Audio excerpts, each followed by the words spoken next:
नमस्कार, बहुत स्वागत है आपका। मैं हूं आपके साथ सुमित शर्मा और बुलेटिन में हम सबसे पहले बात करेंगे विधानसभा के मानसून सत्र की। मध्य प्रदेश विधानसभा का मानसून सत्र आज से शुरू होगा। मानसून सत्र 17 सितंबर तक चलेगा। पहले ये सत्र 25 जुलाई से 29 जुलाई के बीच होना था, लेकिन निकाय और पंचायत चुनावों की वजह से सत्र को आगे के लिए टाल दिया गया। कांग्रेस ने भी मानसून सत्र को आगे बढ़ाने की मांग की थी। मानसून सत्र में सरकार वित्तीय वर्ष 2022-23 के लिए प्रथम अनुपूरक अनुमान बजट प्रस्तुत करेगी। इसके अलावा अध्यादेश के स्थान पर मध्य प्रदेश नगरपालिका विधि और भू राजस्व संहिता में संशोधन के लिए विधेयक प्रस्तुत किए जाएंगे। 5 दिन के सत्र में अशासकीय संकल्प पर चर्चा होगी। प्रश्नकाल, शून्यकाल, ध्यान आकर्षण सूचनाओं पर चर्चा होगी।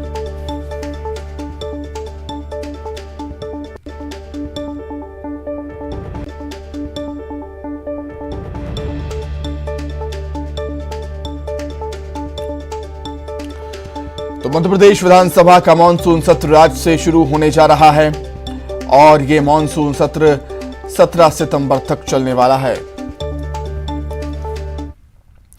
उधर मानसून सत्र के लिए बीजेपी विधायक दल की बैठक सीएम आवास में हुई। इस बैठक में सदन को लेकर रणनीति बनाई गई। संसदीय कार्य मंत्री नरोत्तम मिश्रा का कहना था कि सरकार विपक्ष के हर मुद्दे पर चर्चा को तैयार है। सत्र की अवधि बढ़ाने पर उनका कहना था कि दिन के घंटे बढ़ाए जा सकते हैं, लेकिन अवधि बढ़ाने का कोई फायदा नहीं है। साथ ही उनका कहना था कि हंगामे की बजाय विपक्ष को चर्चा करनी चाहिए। हर मुद्दे का जवाब देने के लिए सरकार पूरी तरह से तैयार है और जो भ्रष्टाचार की बात कर रहे हैं, सबसे ज्यादा भ्रष्टाचार अगर हुआ है तो वो जो 1.25 साल की कांग्रेस की सरकार थी उसमें हुआ। उसके सारे प्रमाण हम लोग प्रस्तुत करेंगे। और आज विधायक दल की बैठक हुई है और विधायक दल की बैठक में विधानसभा की कार्रवाई से संबंधित जानकारी दी गई है। माननीय प्रधानमंत्री जी 17 तारीख को मध्य प्रदेश आ रहे हैं। उस दिन माननीय प्रधानमंत्री जी का जन्मदिन भी है, तो पूरा 17 सितंबर से लेकर 31 अक्टूबर तक सरकार माननीय प्रधानमंत्री जी का हम लोग जन्मदिन से ये प्रारंभ कर रहे हैं जन कल्याण शिविर। विधानसभा के मानसून सत्र को लेकर कमलनाथ के आवास पर कांग्रेस विधायक दल की बैठक हुई। इस बैठक में सदन में उठाए जाने वाले मुद्दों पर चर्चा हुई। साथ ही सरकार को घेरने की रणनीति भी बनी।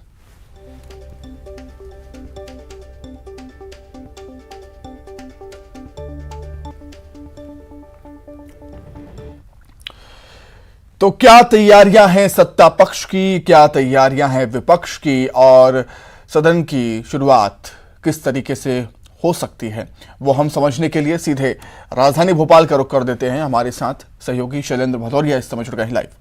शैलेंद्र, कोई भी सत्र हो प्रदेश के लिए महत्वपूर्ण होता ही है और इस सत्र में अनुपूरक बजट भी पेश होना है और जिस तरीके से विपक्ष के तेवर नजर आते हैं, सत्र के हंगामेदार होने के पूरे आसार। शैलेंद्र।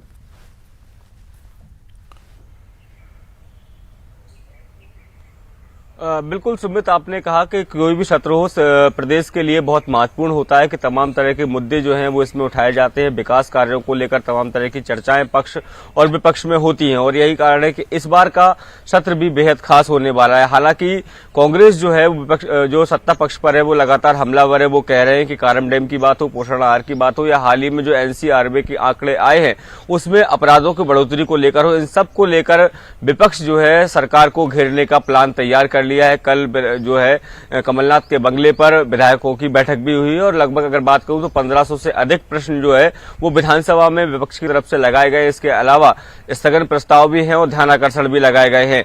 लेकिन सरकार ने भी कल बाकायदा एक बैठक की है, विधायक दल की बैठक हुई जिसमें सभी विधायकों के साथ चर्चा हुई है। इसके साथ ही एक सर्वदलीय बैठक का भी कल आयोजन किया गया था जिसमें सभी लोगों से ये कहा था कि जो सत्र है वो शांतिपूर्ण चले, उसमें सकारात्मक चर्चा हो, प्रदेश विकास की चर्चा हो, ऐसी अपील जो है विधानसभा अध्यक्ष के माध्यम से की गई है। ये जो सत्र है आज से शुरू होगा, 17 तारीख तक चलेगा। लेकिन कांग्रेस ने जिस तरीके से आशंका जाहिर की है कि सत्र को सरकार 15 तारीख को ही खत्म कर सकती है।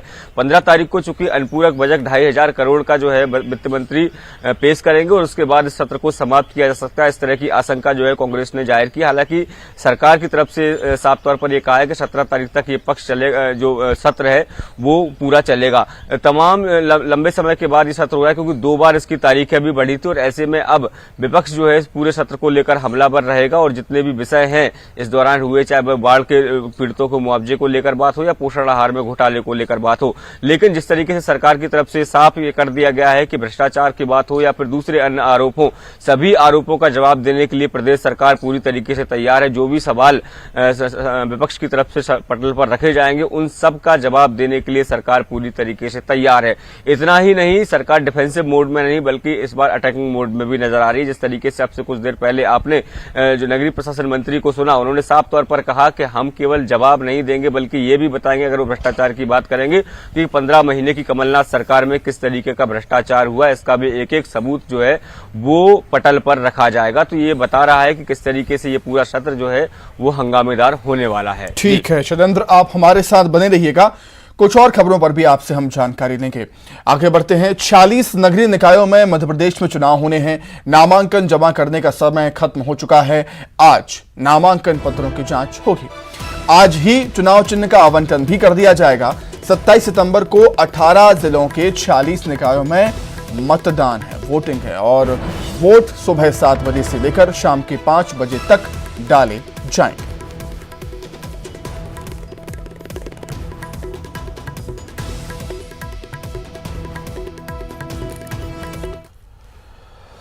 वहीं मध्य प्रदेश में आज से आजाद अध्यापक शिक्षक संघ की प्रदेशव्यापी हड़ताल है। प्रदेश भर से 75,000 से अधिक शिक्षक राजधानी भोपाल पहुंचेंगे। पुरानी पेंशन बहाली की मांग को लेकर प्रदर्शन करेंगे शिक्षक। 2015 के बाद राजधानी में शिक्षकों का ये बड़ा प्रदर्शन होगा, ऐसी उम्मीद है। अनुमति न मिलने पर सूखी सेवनिया से तिरंगा यात्रा लेकर कूच करेंगे। शिक्षकों की हड़ताल को लेकर शिक्षा विभाग भी अलर्ट है। कई जिलों में जिला शिक्षा अधिकारी ने हड़ताली शिक्षकों की सैलरी काटने के लिए निर्देश भी जारी कर दिए हैं। चलिए, शैलेंद्र लगातार राजधानी भोपाल से हमारे साथ बने हुए हैं। शैलेंद्र का रुख कर लेते हैं। शैलेंद्र, 75,000 शिक्षक शामिल होंगे हड़ताल में और कहीं ना कहीं ये बताता है कि जब भी प्रदेश में हड़तालें होती हैं तो ये हम समझ सकते हैं कि उस प्रदेश में चुनाव आने वाले हैं।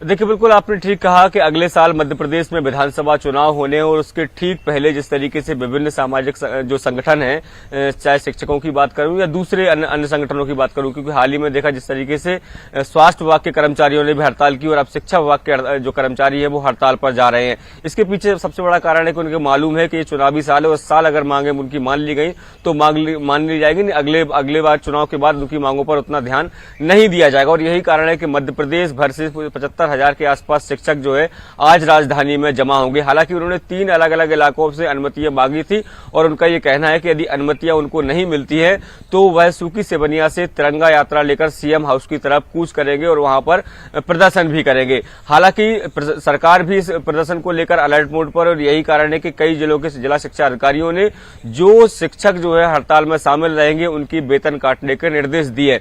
शिक्षकों की मांग यह है कि जो उनका पुरानी पेंशन है उसको बहाल किया जाए, क्योंकि अभी उनका यह कहना है कि जो शिक्षक वर्तमान में 40 से 50,000 सैलरी पा रहा है, यदि वो रिटायर्ड होगा तो उसका पेंशन मात्र 1,000 से 2,000 के बीच में रह जाएगी। इसके अलावा बहुत दिनों से उनकी समयमान वेतनमान और इसके अलावा क्रमोन्नति नहीं हुई है, जिसके चलते उन्हें कहीं ना कहीं आर्थिक नुकसान झेलना पड़ रहा है। और उनका ये तर्क है कि इसको जो कम सैलरी को लेकर उनका परिवार चलाना भी मुश्किल हो रहा है। और ऐसे में अब जो शिक्षक जो है वो आर पार की लड़ाई लड़ने के लिए भोपाल राजधानी पहुंच गए हैं। जी ठीक है शैलेंद्र, आपका बहुत धन्यवाद जुड़ने के लिए और तमाम बातचीत के लिए आपका बहुत शुक्रिया। आगे बढ़ते हैं। ग्वालियर से बड़ी खबर है। राजस्थान के बाद एमपी के सीमावर्ती जिलों में लंपी वायरस की दस्तक। श्योपुर जिले की 3 तहसील में लंपी वायरस के लक्षण मिले हैं गायों में। 8 गांव की गायों में मिले हैं लंपी वायरस के लक्षण। पशु चिकित्सा विभाग के उप संचालक ने गांव में टीम भेजी है। प्रभावित गांव में डॉक्टर्स की टीम मवेशियों की सैंपलिंग कर रही है। मवेशियों के सैंपल लिए जा रहे हैं। लंपी वायरस की रोकथाम के लिए प्रशासन ने 10,000 वैक्सीन की डिमांड भी बेची है। तो राजस्थान में कहर बरपाने के बाद अब मध्य प्रदेश के सीमावर्ती जिलों में लंपी वायरस ने दस्तक दे दी है। श्योपुर जिले की 3 तहसील में लंपी वायरस के लक्षण मिले हैं गायों में। 8 गांव की गायों में मिले हैं लंपी वायरस के लक्षण। पशु चिकित्सा विभाग के उप संचालक ने गांव में एक टीम भेजी है और प्रभावित गांव में डॉक्टर्स की टीम मवेशियों की जांच कर रही है। सैंपल यहां पर लिए गए हैं। चलिए, क्या कुछ हालात है लंपी वायरस को लेकर वो हम जान लेते हैं। ग्वालियर का रुख करेंगे। सुशील कौशिक इस समय जुड़ गए हमारे साथ। सुशील, राजस्थान में हमने देखा कि लंपी वायरस ने कितना कहर बरपाया, गायों की लाशों के ढेर लग गए थे। अब ये वायरस मध्य प्रदेश में भी दस्तक दे रहा है और कहीं ना कहीं डर की आशंका तो बनी हुई है। बिल्कुल सही बात है। देखिए, जिस तरह से राजस्थान में लंपी वायरस ने कहर बरपाया है, हजारों गायों की वहाँ मौत हो चुकी है। इसके अलावा लंपी वायरस लगातार जो है राजस्थान को अपनी चपेट में ले रहा है। अब उसके बाद राजस्थान के साथ ही मध्य प्रदेश के जो सीमावर्ती जिले हैं जो राजस्थान से लगे हुए, खास तौर पर श्योपुर में लंपी वायरस के लक्षण देखने के लिए मिले हैं। श्योपुर जिले की 3 तहसील जो है वहाँ के 8 गाँव में जो गाय हैं उन गायों में लंपी वायरस के लक्षण नजर आए हैं। यही वजह है कि इस जानकारी के बाद श्योपुर का स्थानीय जिला प्रशासन, पशु चिकित्सा विभाग लगातार इस पर नज़र बनाए हुए हैं। साथ ही लंपी वायरस से निपटने के लिए कारगर उपाय किए जा रहे हैं। इसके अलावा उप संचालक पशु चिकित्सा विभाग की तरफ से भी एक टीम भेजी गई है जो लगातार इस तरह के हालातों का वहाँ सर्वे कर रही है। साथ ही किस तरह के हालात आने वाले समय में बन सकते हैं, इस तरह की रिपोर्ट तैयार करने के बाद विभाग के जरिए राज्य सरकार को सौंपेगी। साथ ही उप संचालक पशु चिकित्सा विभाग ने करीब 10,000 वैक्सीन के लिए डिमांड भेजी है सरकार को। तो निश्चित तौर पर अब जिस तरह से राजस्थान के बाद मध्य प्रदेश के सीमावर्ती जिलों में लंपी वायरस के लक्षण नजर आने लगे हैं, तो आने वाले वक्त में कहीं ना कहीं ये खतरा है मध्य प्रदेश के सीमावर्ती जिले जो राजस्थान से लगे हैं उनके लिए। तो निश्चित तौर पर पशु चिकित्सा विभाग के साथ ही जो स्थानीय प्रशासन है उन्होंने भी किसानों को और जो पशुपालक है उनको सलाह दी है कि लंपी वायरस के लक्षण वाले जो जानवर है अगर नजर आते हैं तो तत्काल वो प्रशासन और पशु चिकित्सा विभाग को जानकारी दे। इसके साथ ही उन जानवरों को अन्य जानवरों से अलग रखा जाए। तो कहीं ना कहीं अब दस्तक जैसे ही सीमावर्ती जिलों में हो रही है लंपी वायरस की, तो अब प्रशासन, पशु चिकित्सा विभाग के साथ ही राज्य सरकार भी कहीं ना कहीं अब सजग नजर आ रही है ताकि इस तरह के लंपी वायरस को फैलने से रोका जा सके, उसके एहतियातन कदम उठाए जाने लगे हैं। बिल्कुल सुशील, खतरे की घंटी तो बज चुकी है। अब पशु चिकित्सा विभाग और सरकार किस तरीके से इस पर काम करती है वो देखने वाली बात होगी। बहुत धन्यवाद आपको जुड़ने के लिए और तमाम जानकारी के लिए। आगे बढ़ते हैं। केंद्रीय मंत्री ज्योतिरादित्य सिंधिया का फोकस 2023 का विधानसभा चुनाव पर है। 2023 के चुनाव के लिए सिंधिया रणनीति बनाने में अभी से ही जुट गए। ग्वालियर में सिंधिया ने नगरीय और पंचायत चुनाव में जीते बीजेपी के जनप्रतिनिधियों के साथ बैठक की। बैठक में ग्वालियर नगर निगम के साथ ही जनपद, जिला पंचायतों के नवनिर्वाचित पार्षद, सदस्य और अध्यक्ष शामिल हुए। सिंधिया ने बैठक में आए बीजेपी के सभी नवनिर्वाचित जनप्रतिनिधियों के साथ 1-to-1 चर्चा की है। सिंधिया ने कहा है कि कार्यकर्ताओं का मान सम्मान रखना, उनका मनोबल बढ़ाना पार्टी कार्यकर्ता होने के नाते उनका काम है। हम लोगों की विस्तृत चर्चा हुई पूर्व के चुनाव पे, आने वाले समय के अभियान पर, आने वाले समय के कार्यक्रम पर। सेवा पखवाड़ा की शुरुआत होने वाली है 17 तारीख से, प्रधानमंत्री जी के सालगिरह से। उसके पूर्व नितिन गडकरी साहब का आगमन है ग्वालियर में, और उसके बाद आने वाले साल में विधानसभा चुनाव भी आने वाले हैं। देश के प्रधानमंत्री नरेंद्र मोदी अक्टूबर महीने के दूसरे सप्ताह में विस्तार योजना के तहत पहले चरण का लोकार्पण करने वाले हैं। बता दें कि मंदिर परिसर का विस्तार 700 करोड़ से भी अधिक की लागत से हो रहा है और इसके पहले चरण को पूरा करने में करीब 300 करोड़ की लागत आई है। प्रदेश की संस्कृति मंत्री उषा ठाकुर का कहना है कि पीएम शरद पूर्णिमा को उज्जैन आएंगे और बाबा महाकाल का पूजन अभिषेक करेंगे। बता दें कि पीएम के इस कार्यक्रम के दौरान वे विश्व की पहली विक्रमादित्य वैदिक घड़ी और वैदिक ऐप की लॉन्चिंग भी कर सकते हैं। इस घड़ी की खास बात यह है कि घड़ी ग्रीनविच पद्धति और हिंदू काल गणना के समय के अनुसार तैयार की गई है, जो 24 नहीं बल्कि 30 घंटों की होगी और इसे लखनऊ के एक व्यक्ति ने बनाया। देखिए, बहुत ही नजदीकी भविष्य में माननीय प्रधानमंत्री जी के आने की संभावना है। हालांकि अभी डेट तो फाइनल नहीं हुई है, लेकिन फिर भी ऐसा बताया गया है कि अक्टूबर माह में आ सकते हैं। इसलिए हमारी तैयारियां और जोरों से हम लोगों ने चालू कर दी है। ग्वालियर से खबर है, जहां पर रिश्वतखोर पटवारी और आरआई की अपील खारिज हुई है। आरआई आनंद शुक्ला और पटवारी शिवा भदौरिया को हाईकोर्ट से बड़ा झटका लगा। दोनों आरोपियों को कोर्ट ने सुनाई थी 4 साल की सजा।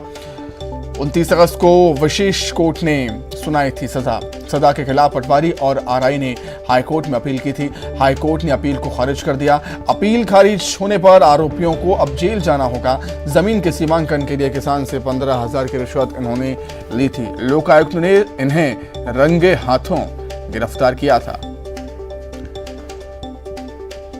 तो रिश्वतखोर पटवारी और आरआई को हाईकोर्ट की तरफ से बड़ा झटका। उधर जबलपुर जिला कोर्ट ने बिशप पीसी सिंह को 4 दिन की रिमांड पर भेज दिया है।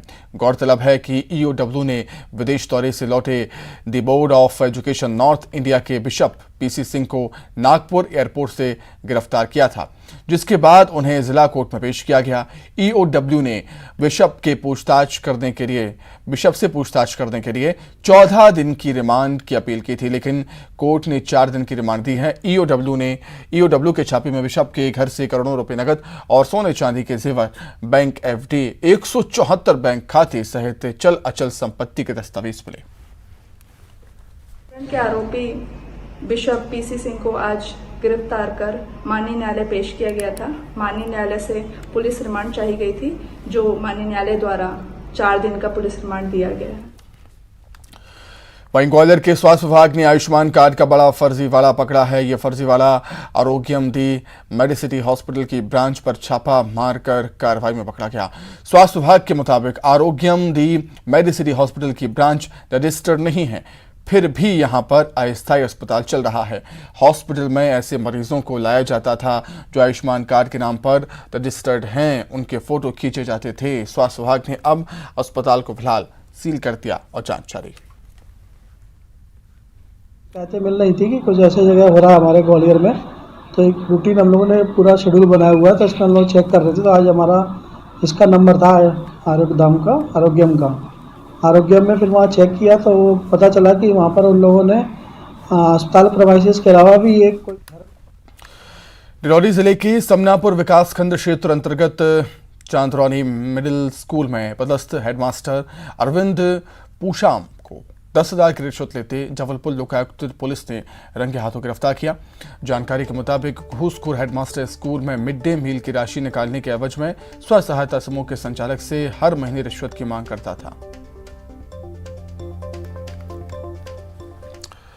देश का सबसे स्वच्छ शहर इंदौर अब दुनिया का पहला ऐसा शहर बनने जा रहा है जहां हर आदमी का डिजिटल एड्रेस होगा, यानी मात्र एक कोड से पूरा पता और घर की लोकेशन मिल जाएगी। सफाई में अव्वल इंदौर अब वन नेशन वन एड्रेस के सपने को साकार करने जा रहा है, जिसके लिए स्मार्ट सिटी और डिजिटल एड्रेसिंग ऐप पता के बीच MOU हुआ।